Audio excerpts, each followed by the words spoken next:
नमस्कार, बुलेटिन में आपका बहुत बहुत स्वागत है। मैं हूं आपके साथ दीपिका ओझा। चलिए शुरुआत करते हैं खबरों की। बड़ी खबर सामने आ रही है, जहां पर आपको बता दें कि 3 दिवसीय दिल्ली दौरे पर रहेंगे सीएम धामी।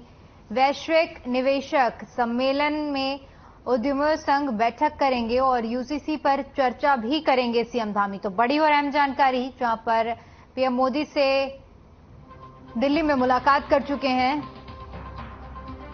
तो बड़ी जानकारी, जहां पर 3 दिवसीय दिल्ली दौरे पर रहेंगे सीएम धामी। वैश्विक निवेशक सम्मेलन में उद्यमियों से चर्चा करेंगे। यूसीसी पर भी इस दौरान चर्चा की जाएगी। बताते चले कि पीएम मोदी से मुलाकात कर चुके हैं सीएम धामी।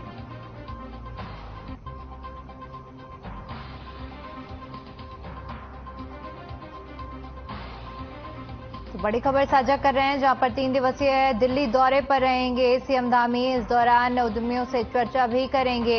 वैश्विक निवेशक कार्यक्रम का हिस्सा बनेंगे और उद्यमियों से चर्चा करेंगे। इसके साथ ही साथ पीएम मोदी से भी सीएम ने मुलाकात की है।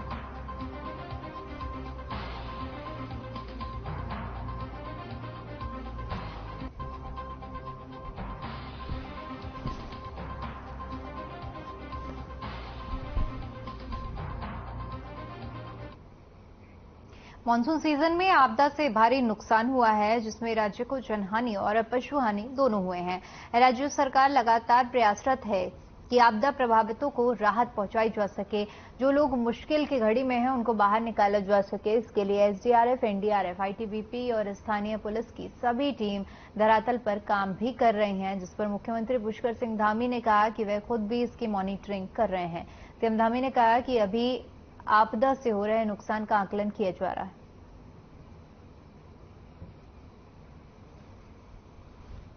तो मानसून सीजन में आपदा से भारी नुकसान हुआ है और राज्य को जनहानि और पशुहानि दोनों हुई है।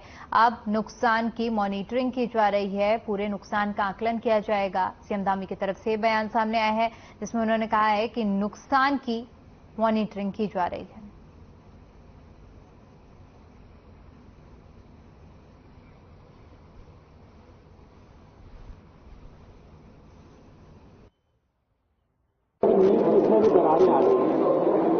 इस वर्ष जो अतिवृष्टि हुई है और मानसून की अति सक्रियता के कारण से पूरे राज्य के अंदर अत्यधिक नुकसान हुआ है। आपदा की स्थिति बनी है, घरों का नुकसान हुआ है, जमीन का नुकसान हुआ है, खेती का नुकसान हुआ है, जनहानि, पशु हानि, सभी प्रकार के रोड इंफ्रास्ट्रक्चर, पुल बह गए हैं। भूस्खलन से कई सारे होटल भी प्रभावित हुए हैं, कई होटल टूट गए हैं। तो निश्चित रूप से उस सभी का आकलन कर रहे हैं और अभी जो हमारे बचाव एवं राहत के कार्य हैं उस पर लगातार मैं स्वयं भी मॉनिटरिंग कर रहा हूं। सभी हमारे मंत्रीगण भी मॉनिटरिंग कर रहे हैं अपने अपने क्षेत्रों में। सभी जनप्रतिनिधियों से भी हम लोगों ने कहा है कि ऐसे समय में सभी लोगों के साथ खड़े हों। एनडीआरएफ की टीम है, एसडीआरएफ की टीम है, आईटीबीपी वाले लोग हैं, आपदा प्रबंधन है, जिला प्रशासन है, सभी लोग इस काम में लगे हैं। और केंद्र की भी जो टीम एनडीएमए की टीम है वो अभी हरिद्वार भी आई थी, अन्य जगह का भी आकलन कर रही है।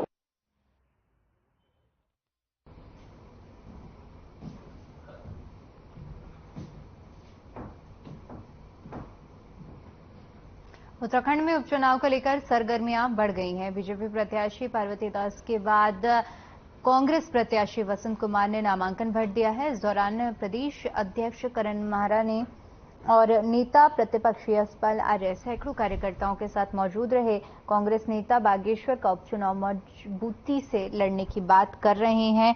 कांग्रेस कमेटी के प्रदेश अध्यक्ष करण माहरा और नेता प्रतिपक्ष यशपाल आर्य ने उपचुनाव में जीत का विश्वास दिलाया है। उन्होंने कांग्रेस प्रत्याशी वसंत कुमार के नामांकन पर कहा कि कांग्रेस प्रत्याशी के नामांकन कर दिया गया है। प्रचारकों की सूची भी तैयार कर ली गई है। उन्होंने उम्मीद जताते हुए कहा कि कांग्रेस बागेश्वर उपचुनाव में जीत का परचम लहराएगी।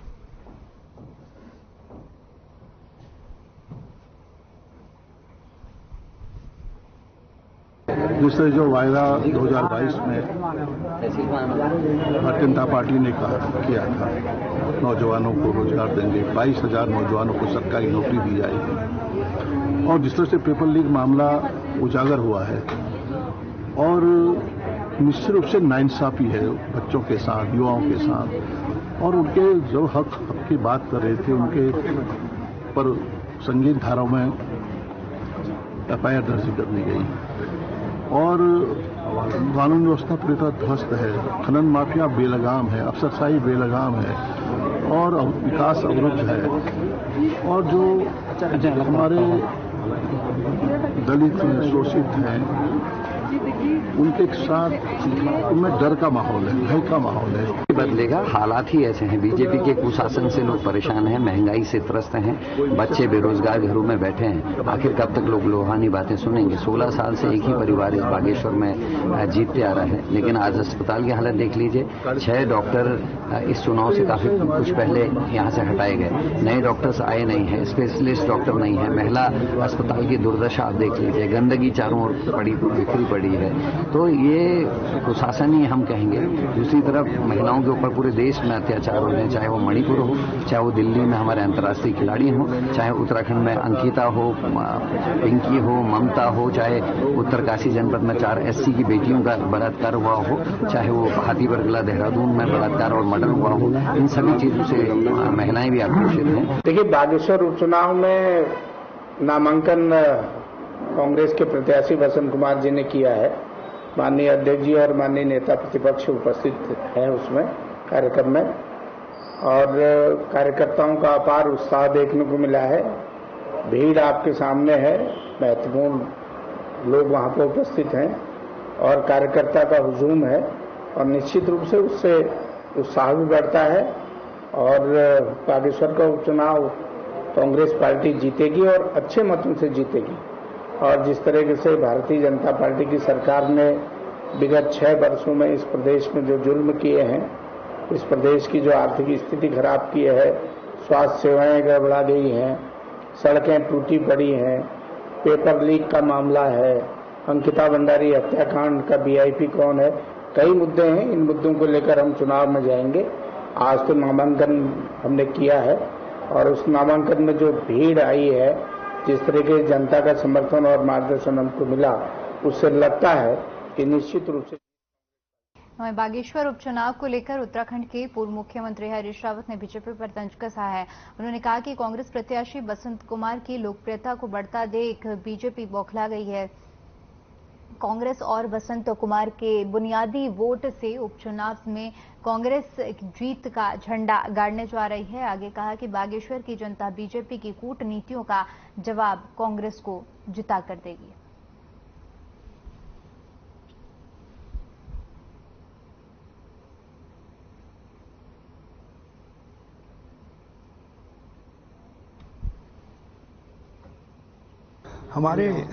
हमारे पास कार्यकर्ता थे, लेकिन हमने जीत के गणित के लिए, रणनीति के लिए वसंत कुमार को उम्मीदवार बनाया और उसे स्पष्ट तौर पर जीत के गणित बन रहा है।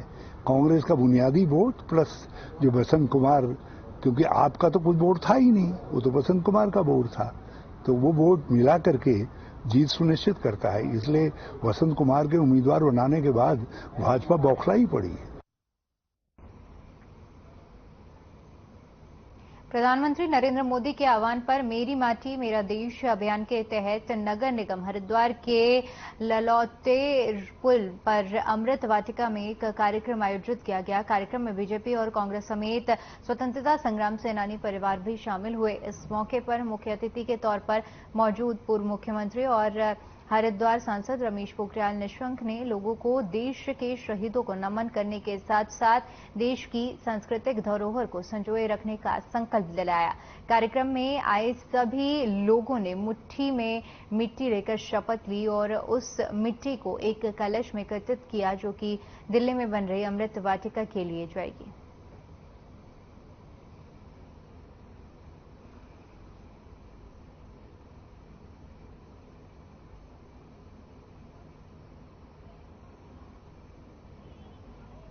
निगम के अंतर्गत मेरी माटी मेरा देश, ये जो कार्यक्रम हो रहा है, ये बहुत ही उत्साहपूर्वक हो रहा है।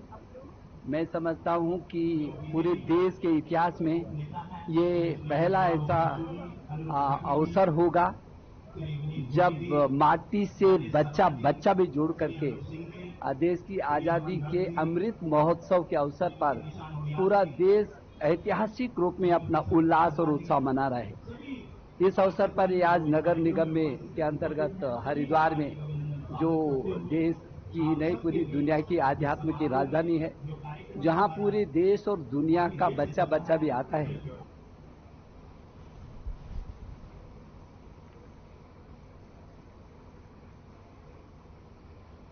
जनपद उधम सिंह नगर के खटीमा के उत्तरांचल पंजाबी महासभा के संरक्षक देवेंद्र जुनेजा के निजी आवास पर पंजाबी महासभा की बैठक हुई। बैठक में महासभा के प्रदेश अध्यक्ष तिलक राज बेहड़ ने पहुंचकर हिस्सा लिया। इस दौरान कार्यकर्ताओं ने फूलमाला पहनाकर उनका स्वागत किया। संबोधित करते हुए प्रदेश अध्यक्ष बेहड़ ने कहा कि पूरे प्रदेश में उत्तरांचल पंजाबी महासभा का शीघ्र ही पुनर्गठन किया जाएगा। उन्होंने कहा कि उत्तरांचल में रह रहे पंजाबी समाज के सभी लोगों के लिए एकजुटता के लिए संकल्पित हैं, जिसके लिए शीघ्र ही नेशनल उत्तरांचल पंजाबी महासभा के वरिष्ठ पदाधिकारियों के साथ पूरे प्रदेश में दौरा किया जाएगा।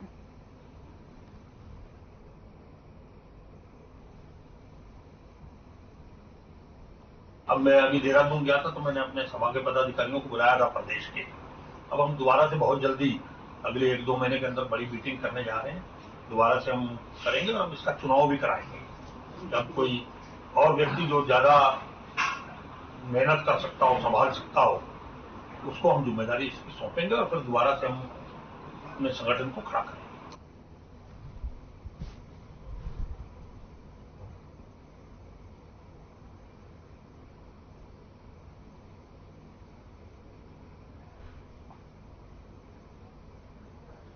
वहीं गढ़वाल सांसद ने आपदाग्रस्त क्षेत्रों का स्थलीय निरीक्षण किया और हर संभव मदद का भरोसा दिया। सांसद ने कहा कि बरसात के कारण जनपद में जगह जगह भारी नुकसान हुआ है। आपदा के समय लोगों तक राहत पहुंचाना हमारी सबसे पहली प्राथमिकता है।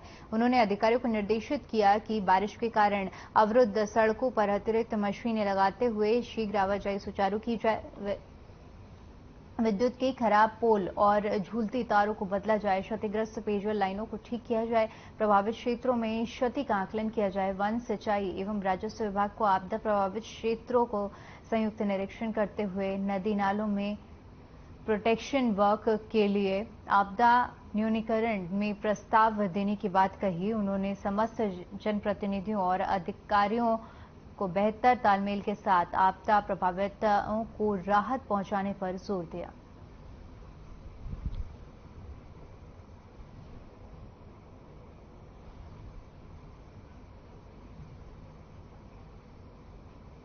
उत्तराखंड कांग्रेस की प्रदेश प्रवक्ता सुनीता प्रकाश ने बीजेपी सरकार का आपदा प्रबंधन में समय रहते हुए कार्य न करने का आरोप लगाया है। कांग्रेस नेता ने कहा कि राज्य के किसी भी शहर या कस्बे में जल निकासी का कोई भी कार्य नहीं हुआ है, जिसके चलते शहरों में जलभराव से आम जनता परेशान है। कांग्रेस प्रवक्ता ने कहा कि आपदा प्रबंधन में जो कार्य किए जाने थे उसे करने में सरकार और प्रशासन बहुत देर कर रहा है।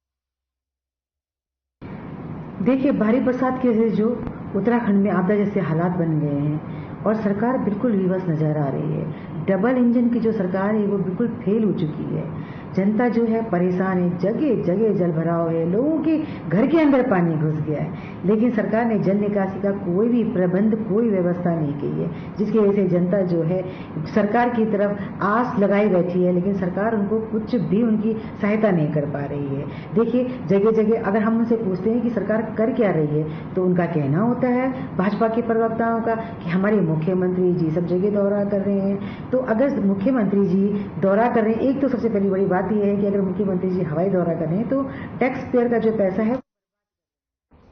थराली बाढ़ जैसे हालातों से जूझ रहा है, जहां पहाड़ में तेज बारिशों से आपदा जैसे हालात बने हुए हैं। ब्रह्मताल से ऊपरी क्षेत्र में बादल फटने से तेज बहाव आने से सड़कें 100 मीटर से अधिक वॉश आउट हो गई हैं, जहां सड़कें टूटी हुई हैं और पहाड़ दरक रहे हैं। मोटर पुल से लेकर पुलिया तक इस भयानक आपदा की चपेट में बह गए लोग डर के साए में जी रहे हैं। बता दें कि पहाड़ में आपदा के बाद ग्रामीणों को सामान्य मुसीबतों का सामना करना पड़ रहा है। इसी कड़ी में ग्रामीणों ने जान जोखिम में डालकर गर्भवती महिला को अस्पताल तक पहुंचाया। इस दौरान उपजिलाधिकारी थराली रविंद्र ने आपदा रेस्क्यू फोर्स ने कड़ी मशक्कत के बाद यहां पर लोहे का पुल डालकर आवाजाही के लिए सुगम बनाया।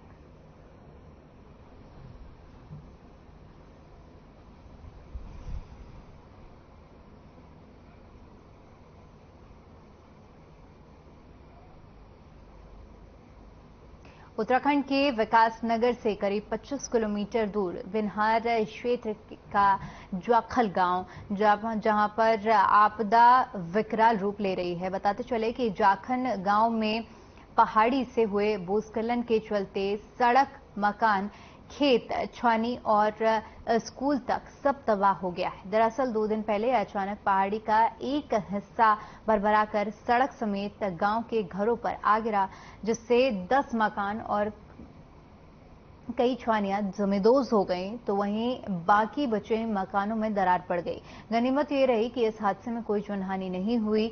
तो वहीं मौके पर पहुंचे प्रशासन और रेस्क्यू टीम ने लोगों को निकालकर सकुशल सुरक्षित जगह पहुंचा दिया है। जाखन गांव में आई आपदा के बाद बचाव और राहत कार्य में स्थानीय और जिला प्रशासन मौके पर जुटा हुआ है।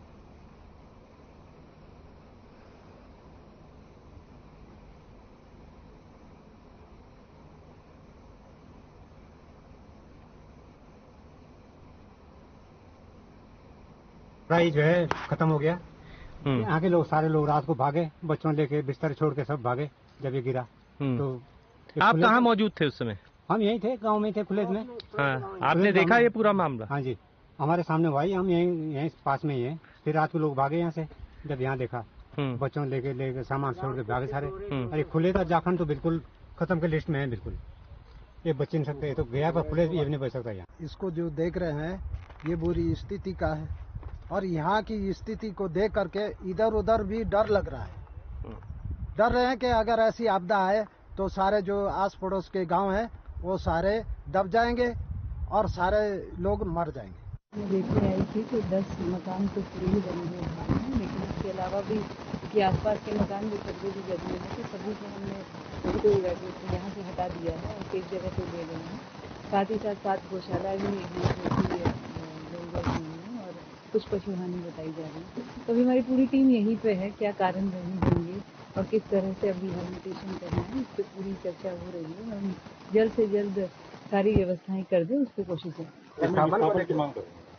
दिखवाते हैं अभी, जैसे क्योंकि ये तो पूरे 10 मकान पूरे ही चले गए हैं और आगे भी अभी असेस करना पड़ेगा कि कितना डैमेज और हो सकता है भविष्य में, तो उसके हिसाब से हम आगे बढ़ेंगे।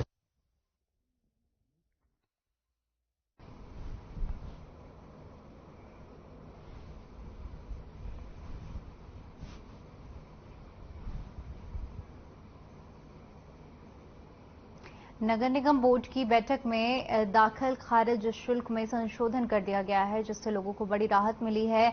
सम्मिलित के दाखिल खारिज के लिए अब लोगों को आधा शुल्क देना होगा।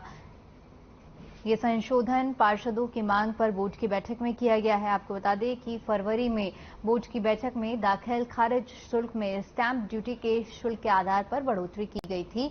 इसके बाद लगातार निगम में इसका विरोध हो रहा था। पार्षदों ने मांग उठाई कि राजधानी में दाखिल खारिज शुल्क में घटोतरी की जानी चाहिए, जिसके बाद नगर निगम ने सभी की सहमति के बाद संपत्तियों के दाखिल खारिज शुल्क को आधा कर दिया है।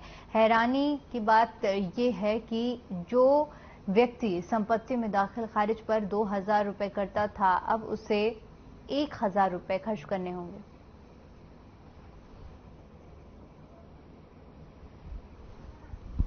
देखिए, गत बोर्ड बैठक में ये निर्णय हुआ था कि जो हमारा म्यूटेशन शुल्क है उसका जो 150 रुपए की जो फीस काफ़ी लंबे समय से चली आ रही है उसको रेशनलाइज करके बढ़ाया जाए। और बोर्ड की ही सहमति के अनुसार समिति का, पार्षदों की समिति का गठन करते हुए उन्हीं से प्रस्ताव जो है फाइनल प्राप्त करके उसको लागू किया गया था। वर्तमान में उसको लागू करने के पश्चात कई जगह से इस प्रकार का थोड़ा सा शिकायत आई है कि काफ़ी ज़्यादा बढ़ोतरी हो गई है और इसके संबंध में इस बोर्ड बैठक में ये शुल्क में 50% की जो है छूट देने का जो है प्रस्ताव हुआ है।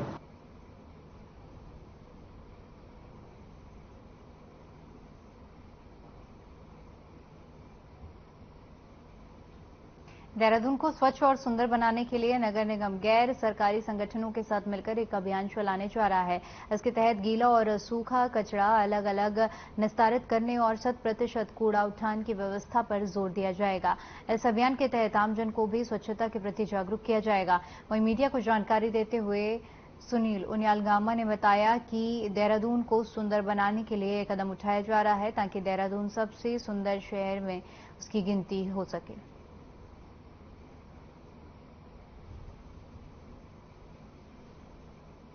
ये कूड़ा निस्तारण, कूड़ा की एक रेगुलर जो है, इसकी रेगुलर चलने वाली प्रक्रिया है।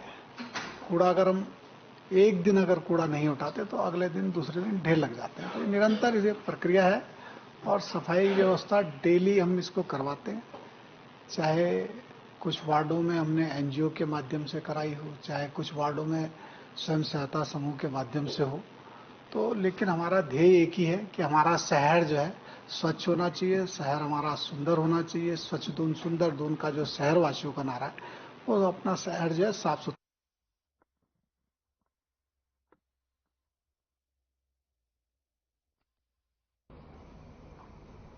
खटीमा में आबकारी विभाग ने अवैध शराब के खिलाफ बड़ी कार्रवाई की है। बता दें कि जिलाधिकारी के आदेशानुसार जिला आबकारी अधिकारी के नेतृत्व में टीम ने अलवर्ती के घने जंगलों के बीच पेट्रोलिंग कर अवैध शराब के खिलाफ सघन चेकिंग अभियान चलाया, जिसमें टीम ने 7 से 8 किलोमीटर घने जंगल में पेट्रोलिंग की। बता दें कि टीम को 25 से 30 फीट ऊंचाई पर पेड़ों पर बंधे हुए लाहन के ड्रम मिले। साथ ही साथ मौके पर 15 जलती हुई भट्टियां मिली जिनमें अवैध शराब तैयार की जा रही थी। इस अभियान के दौरान आबकारी टीम को 25,000 लीटर लाहन और 580 लीटर अवैध शराब मिली। आबकारी विभाग की इस कार्रवाई से आबकारी शराब बनाने वालों में हड़कंप मचा हुआ है।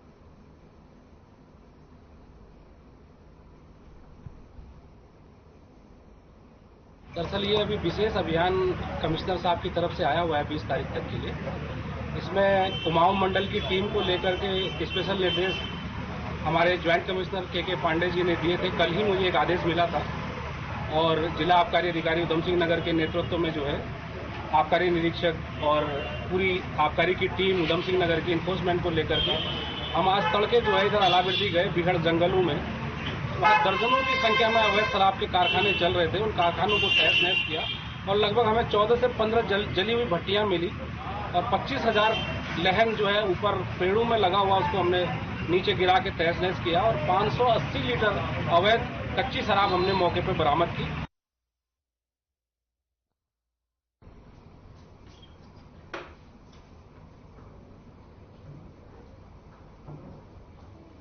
उत्तराखंड में एक बार फिर से खाकी दागदार हुई है। मामला उधम सिंह नगर से सामने आया है, जहां एक पुलिसकर्मी ने अपनी तलाकशुदा पत्नी की बहन को पेट्रोल डालकर जलाने की कोशिश की।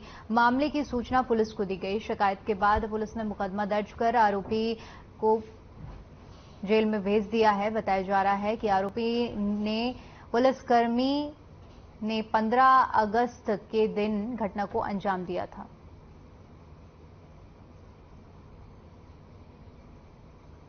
तहरीर हम लोगों को प्राप्त हुई थी जिसमें एक सिपाही के द्वारा, जो कि वर्तमान में बागेश्वर जनपद से निलंबित चल रहे हैं, तो विभागीय कार्रवाई भी चल रही है, उनके द्वारा अपनी एक साली के ऊपर, उनकी पत्नी से भी उनका विवाद चल रहा है, तथाकथित साली इनकी है, उसके ऊपर जिन्होंने जानलेवा हमला किया था, तो हमने सुसंगत धाराओं में अभियोग पंजीकृत किया है उसमें, और तथा इस अभियोग में इन्वेस्टिगेशन के आधार पर उसकी अरेस्टिंग की गई है, उसको माननीय न्यायालय के समक्ष प्रस्तुत किया जा रहा है और इसमें जो भी विधिक कार्रवाई होगी, वो जो भी इन्वेस्टिगेशन में फैक्ट्स आते हैं उसके हिसाब से अग्रिम कार्रवाई इसमें की जाएगी।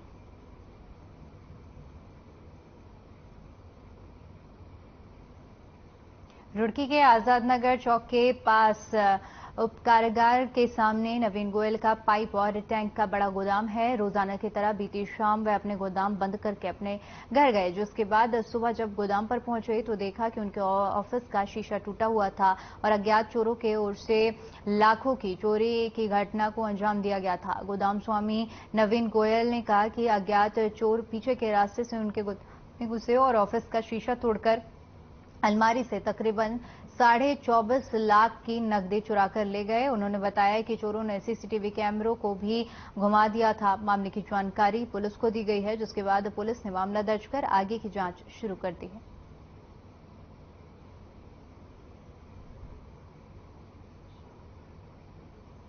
मैं सुबह आया हूँ, शाम हमने 6-7 बजे के लगे दुकान बंद करी है।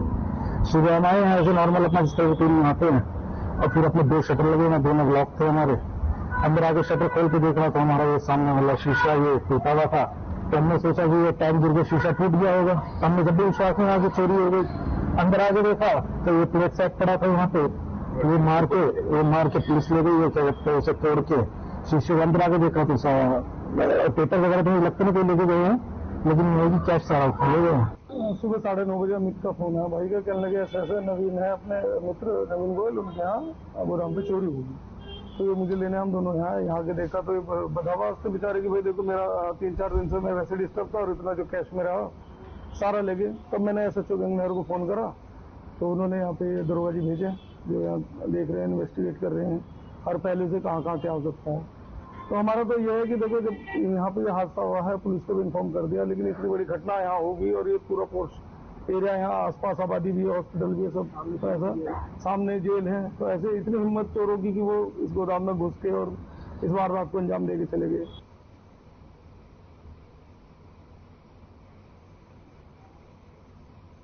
चलिए फिलहाल के लिए इस बुलेटिन में इतना ही। बाकी तमाम बड़ी खबरों के लिए बने रहिए हमारे साथ। नमस्कार।